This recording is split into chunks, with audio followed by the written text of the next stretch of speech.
अस्सलामुअलैकुम dear students. Biology के next lecture के साथ अमरीन नूर आपके साथ मौजूद है। आज का जो हमारा लेक्चर है ये बहुत इम्पॉर्टेंट है, और इम्पॉर्टेंट किस वजह से है वो ये कि बायोलॉजी जब हम पढ़ते हैं तो हमारा कंसर्न या हमारा फोकस बायोलॉजी पढ़ने पर क्यों होना चाहिए। In other words we can say कि क्यों बायोलॉजी हम पढ़ें और बायोलॉजी के कॉन्सेप्ट्स को अपने माइंड में रखें, अपने कॉन्सेप्ट्स को क्लियर करें, इसके पीछे क्या बेनिफिट हो सकता है। तो अगर हम बायोलॉजी की फील्ड में देखना चाहते हैं कि किस तरह से हम आगे जा सकते हैं बायोलॉजी की फील्ड में, या बायोलॉजी को पढ़कर हम कौन कौन से प्रोफेशंस को अडॉप्ट कर सकते हैं, अपना सकते हैं, तो उसके लिए बहुत ज़रूरी है आज वाला लेक्चर। और आज के लेक्चर की जो हेडिंग है वो है careers in biology. Careers in biology यानी कि बायोलॉजी को पढ़कर या बायोलॉजी को मैट्रिक लेवल पर, एफएससी लेवल पर, आगे ग्रेजुएशन, मास्टर्स और उसके आगे लेवल्स पर अगर हम पढ़ें तो कौन कौन सी फील्ड्स हैं जिसमें जाकर हम जॉब्स कर सकते हैं, जिसमें जाकर हम बायोलॉजी के प्रोफेशंस को अपना सकते हैं। सबसे पहला और बेसिक और सबसे कॉमन जो करियर है बायोलॉजी से रिलेटेड उसको कहते हैं मेडिसिन या सर्जरी। अब मेडिसिन और सर्जरी चूँकि बहुत हद तक मिलते हैं, सेम है एक दूसरे से, और दूसरी बात ये है कि मेडिसिन और सर्जरी ये दोनों ही टर्म्स जो हैं ये इंटर रिलेटेड है, तो इसीलिए इन दोनों को एक साथ ही हम डिस्कस कर लेते हैं। अब मेडिसिन या सर्जरी में बेसिकली हम बीमारियों के मुतालिक पढ़ते हैं और डिजीज़ क्यों पैदा होती हैं, किस वजह से कोई बीमारी आई है, उसको कैसे रोका जा सकता है, उस बीमारी का इलाज कैसे किया जाएगा, और उस बीमारी की ट्रीटमेंट के लिए क्या मेडिसिन इस्तेमाल की जाएंगी या कोई मेडिकल ऑपरेशन किया जाएगा, कोई सर्जरी रिक्वायर्ड है। जो कुछ भी हमें ज़रूरी होगा डिजीज़ को कंट्रोल करने के लिए वो सब कुछ हम मेडिसिन या सर्जरी में पढ़ेंगे। और जब आप मैट्रिक लेवल पर बायोलॉजी पढ़ते हैं उसके बाद आप आगे इंटर लेवल पर जाते हैं और इंटर लेवल पर भी आप बायो कंटिन्यू करते हैं, तो फिर उसके बाद ग्रेजुएशन लेवल पर एमबीबीएस का कोर्स होता है जो किया जाता है, जिसको आम जुबान में डॉक्टरी का कोर्स कहते हैं। और उस कोर्स को करने के बाद फिर आप एक सर्टिफाइड डॉक्टर कहलाते हैं स्पेशलाइजेशन के बाद, और फिर इसका मतलब यह है कि मेडिसिन और सर्जरी की फील्ड को या करियर को आप लोग अडॉप्ट कर सकते हैं। मैं एक बार फिर आपको रिपीट कर देती हूँ कि मेडिसिन या सर्जरी में बेसिकली डिजीज़ की ट्रीटमेंट्स और उसकी मेडिसिन्स, उसकी प्रिस्क्रिप्शंस और उसके अलावा जो सर्जरीज़ हैं वो इन्वॉल्व होती हैं। अगला जो टॉपिक है दैट इज़ कॉल्ड फार्मिंग, और फार्मिंग का मतलब होता है फॉर्म्स। आपने आम जुबान में लोगों से सुना होगा डेयरी फार्म या मछली के फॉर्म्स वगैरह वगैरह। तो फार्मिंग का प्रोफेशन बेसिकली क्या है कि हम लोग मुख्तलिफ़ किस्म के एनिमल्स को या जानवरों को एक जगह पर एनवायरनमेंट प्रोवाइड करते हैं, वहाँ उनको खुराक प्रोवाइड की जाती है, वहाँ उनको अच्छे तरीके से रखा जाता है, उनकी देखभाल की जाती है, उनकी केयर की जाती है, और उन एनिमल से फिर हम मुख्तलिफ़ चीज़ें हासिल करते हैं। जैसे कि अगर आप गाय या भैंसों का फॉर्म है जिसको डेयरी फॉर्म कहते हैं, तो वहाँ पर हम लोग कैटल को रखेंगे। कैटल से मुराद है गाय, भैंस वगैरह या बकरियाँ। तो इन जानवरों से हम लोग गोश्त भी हासिल करते हैं, इनका मीट खाने के तौर पर इस्तेमाल होता है जिसको बीफ और मटन कहते हैं। और इसी तरह से इन एनिमल से हम लोग मिल्क हासिल करते हैं, यानी कि दूध हमें इनसे मिलता है, और फिर उस दूध को हम इस्तेमाल करते हैं, यानी कि सेल आउट कर सकते हैं और उसको बेचकर पैसा कमा सकते हैं। या फिर दूसरी सेंस में हम क्या करेंगे कि उस मिल्क को खुद भी कंज्यूम कर सकते हैं, यानी कि उसको इस्तेमाल कर सकते हैं। इसी तरह से फ़िश फॉर्म्स होते हैं, और फ़िश फॉर्म्स में बेसिकली क्या होता है कि वहाँ पर फ़िश को ग्रो करवाया जाता है और उनको अच्छे खुराक प्रोवाइड की जाती है, अच्छा एनवायरनमेंट दिया जाता है, अच्छा साफ़ सुथरा पानी होता है जिसमें उनको रखा जाता है। और वो इसलिए रखा जाता है ताकि वो फ़िश भी हमारे लिए फिर या तो आमदनी का ज़रिया बने या फिर क्या हो कि हम उनको अपनी खुराक के तौर पर इस्तेमाल करें। तो फार्मिंग बेसिकली क्या प्रोफेशन है जिसमें हम ये स्टडी करते हैं कि फार्म्स को किस तरह से ग्रो करना है और फार्म्स को किस तरह से मेंटेन करना है, उनकी देखभाल किस तरह से करनी है। जब आप बायोलॉजी का प्रोफेशन, बायोलॉजी को मैट्रिक लेवल पर पढ़ेंगे तो इसके बाद जब आप हायर क्लासेस में जाते हैं, बड़ी क्लासेस में जाते हैं, तो फार्मिंग से रिलेटेड प्रॉपर सर्टिफाइड कोर्सेज होते हैं और उन कोर्सेज को पढ़कर आप लोग प्रॉपरली फार्मिंग के बारे में स्टडी कर सकते हैं। नेक्स्ट टॉपिक की तरफ चलते हैं, हॉरिकल्चर। अब हॉरिकल्चर भी एक बायोलॉजी का वेरी इंपॉर्टेंट आप समझ लीजिए कि करियर है। और इसमें क्या होता है, बेसिकली इसमें इसका ताल्लुक है बागों के साथ, यानी कि गार्डन्स के साथ। अब बागबानी का प्रोफेशन जो है ये एक कदीम प्रोफेशन है, वेरी ओल्ड प्रोफेशन है। इसमें हम बेसिकली क्या करते हैं, मुख्तलिफ किस्म के प्लांट्स और फ्लावर्स की मेंटेनेंस या ग्रोथ करते हैं, ताकि एक तो ये कि वो खूबसूरती लगती है उनसे, और दूसरा ये कि जब कोई चीज़ खूबसूरत होगी तो उसको देखने के लिए फिर अट्रैक्शंस आती हैं, लोग आते हैं देखने के लिए, तो जाहिर सी बात है हम पैसा जनरेट कर सकते हैं। तो हॉरिकल्चर में बेसिकली गार्डनिंग किस तरह से करनी है, आपने बागबानी कैसे करनी है, अगर बाग बनाया है कोई तो उसकी हिफाजत किस तरह की जाएगी, कौन सी चीज़ें ऐसी हैं जो आपके गार्डन्स को या आपके बागात को नुकसान पहुंचा सकती हैं, उन चीज़ों से हमें बचना होगा, और दवाइयों का इस्तेमाल हम करेंगे फिर, और इसी तरह से मुख्तलिफ चीज़ें हम इसमें स्टडी करते हैं। तो हॉरिकल्चर में बेसिकली ये देखा जाता है कि बेस्ट तरीके से गार्डनिंग किस तरह से की जा सकती है। इसके बाद आता है जी फिशरीज़, और फिशरीज़ भी वेरी इंपॉर्टेंट बायोलॉजी का करियर है।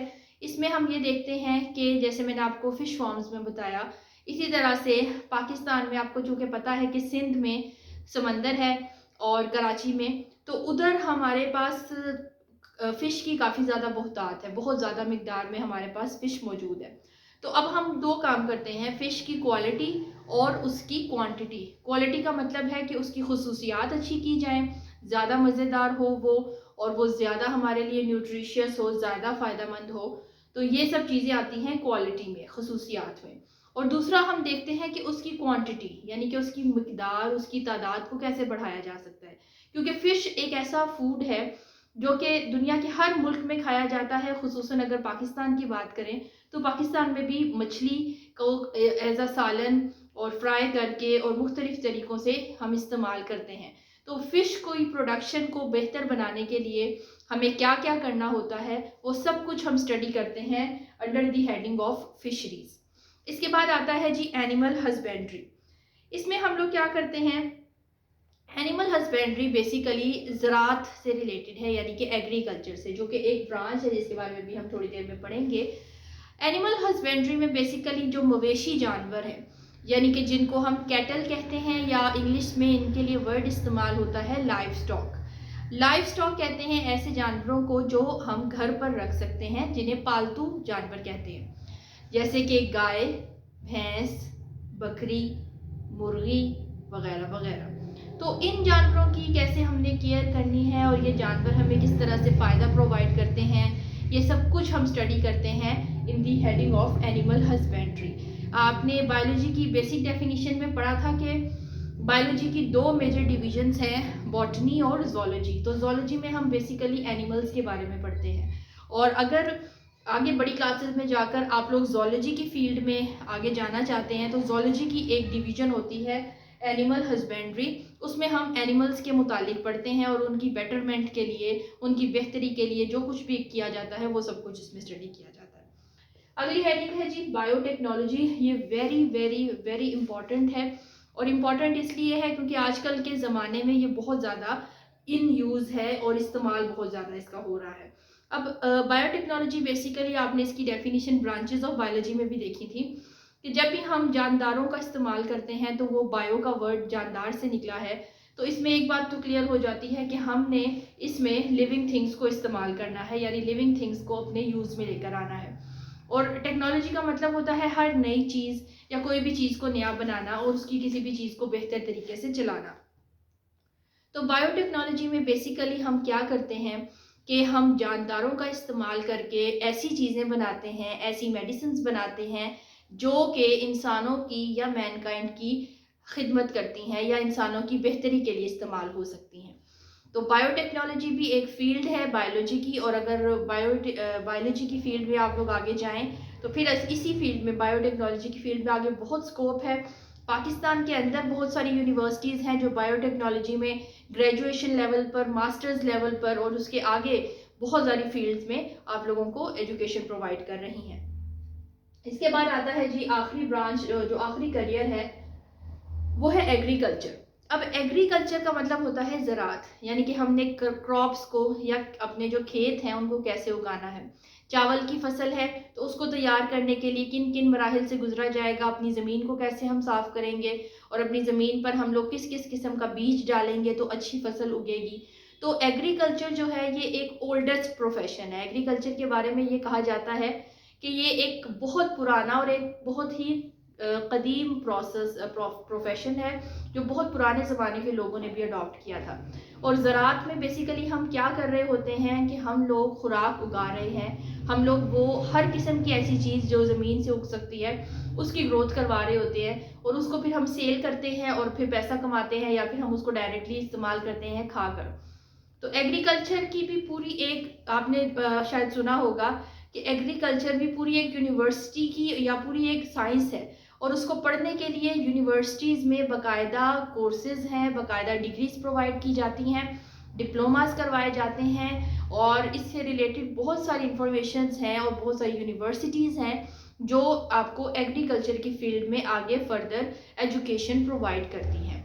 तो एग्रीकल्चर में हमने क्या पढ़ा है कि ज़राअत के बारे में, क्रॉप्स की बेटरमेंट के बारे में, फसलों को कैसे अच्छा किया जा सकता है, फसलों को बेहतर कैसे बनाया जा सकता है, उसके बारे में हम पढ़ते हैं। तो मैं आपको एक थोड़ा सा ओवरव्यू बता देती हूँ कि आज हमने पढ़ा है करियर्स इन बायोलॉजी, जो बेसिकली बायो पढ़ने के बाद आप लोग प्रोफेशंस अपना सकते हैं, उनके बारे में बात की गई है।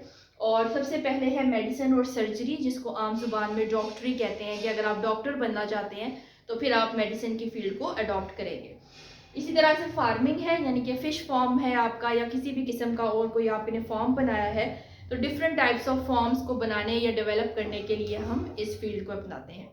इसके बाद आता है जी हॉर्टिकल्चर, और हॉर्टिकल्चर में हमने देखा था गार्डनिंग के बारे में, यानी कि बागात को किस तरह से बनाते हैं और किस तरह से उनकी देखभाल की जाती है। फिशरीज का वर्ड फिश से निकला है, यानी मछलियों की हमने ग्रोथ कैसे करवानी है, उनकी क्वालिटी और उनकी क्वांटिटी को किस तरह से इंक्रीज करना है, उसके बारे में हम स्टडी करते हैं फिशरीज में। इसके बाद आता है एनिमल हस्बेंड्री, यानी कि वो एनिमल्स जो हमारे लिए पालतू हैं और जिनको हम इस्तेमाल करते हैं, जिनसे हम फ़ायदा लेते हैं, उनकी केयर हमने किस तरह से करनी है। इसके बाद ये अगली हेडिंग है बायोटेक्नोलॉजी, और बायोटेक्नोलॉजी का मतलब है कि जानदारों को, किसी भी किस्म के लिविंग थिंग्स को हम इस्तेमाल करते हैं किस चीज़ के लिए, अब इंसानों की बेहतरी के प्रोडक्ट्स बनाने के लिए। और इसके अलावा जो आखिरी फील्ड है वो है एग्रीकल्चर, और एग्रीकल्चर का मतलब है ज़राअत, यानी कि खेती बाड़ी, और इसमें हम लोग बेसिकली खुराक उगाने की कोशिश करते हैं। ये तो जी आज का लेक्चर था करियर्स इन बायोलॉजी का, और इससे रिलेटेड अगर आपके जहन में कोई क्वेश्चन हो, कोई बात करना चाहे तो आप लोग कमेंट कर सकते हैं या मुझे मैसेज भी कर सकते हैं। और इससे रिलेटेड मैं आपसे एक छोटी सी इंफॉर्मेशन है जो शेयर कर रही हूँ। अब ये है कि मेडिसिन से लेकर एग्रीकल्चर तक जो सारे करियर्स हमने पढ़े हैं, इन हर करियर्स के पाकिस्तान में बहुत सारी यूनिवर्सिटीज़ हैं, बहुत सारे कॉलेजेस हैं जो हमें एजुकेशन प्रोवाइड करते हैं। तो अगर आप नेट पर जाकर सर्च करना चाहें और देखना चाहें कि कौन सी यूनिवर्सिटी हमें मेडिसिन की फील्ड में काम दे मतलब करवा रही है, या कौन सी ऐसी यूनिवर्सिटी है जो फार्मिंग में हमें प्रोवाइड करेगी एजुकेशन, हॉर्टिकल्चर में करेगी, तो वो सारी इन्फॉर्मेशन इंटरनेट पर आपको मिल सकती है।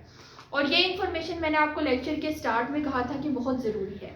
अब ज़रूरी ये इसलिए है क्योंकि हम लोग जब मैट्रिक लेवल पर साइंस के मजमून रखते हैं या साइंस चूज़ करते हैं, तो उस वक्त हमारे माइंड में कोई क्लियर पिक्चर नहीं होती। हमें ये पता नहीं होता कि हमने आगे जाके क्या पढ़ना है और हमने आगे किस फील्ड में जाना है, और फिर अपनी सारी ज़िंदगी हमने कौन सा काम करना है। बहुत से बच्चे जो हैं वो कुछ ऐसी फील्ड्स अडॉप्ट कर लेते हैं जो उनको बिल्कुल उसमें इंटरेस्ट नहीं होता, लेकिन किसी की बात मानकर या किसी के साथ चल के वो फील्ड्स अप्लाई कर लेते हैं। तो ये सारी फील्ड्स के बारे में बताने का मकसद ही बेसिकली ये है कि आप लोग अपनी इंटरेस्ट जिसमें है, जिसमें आप समझते हैं कि मुझे इस चीज़ में दिलचस्पी है, उस चीज़ को आप लोग अपनाएं। आज के लिए इतना ही। बहुत बहुत शुक्रिया। Thank you.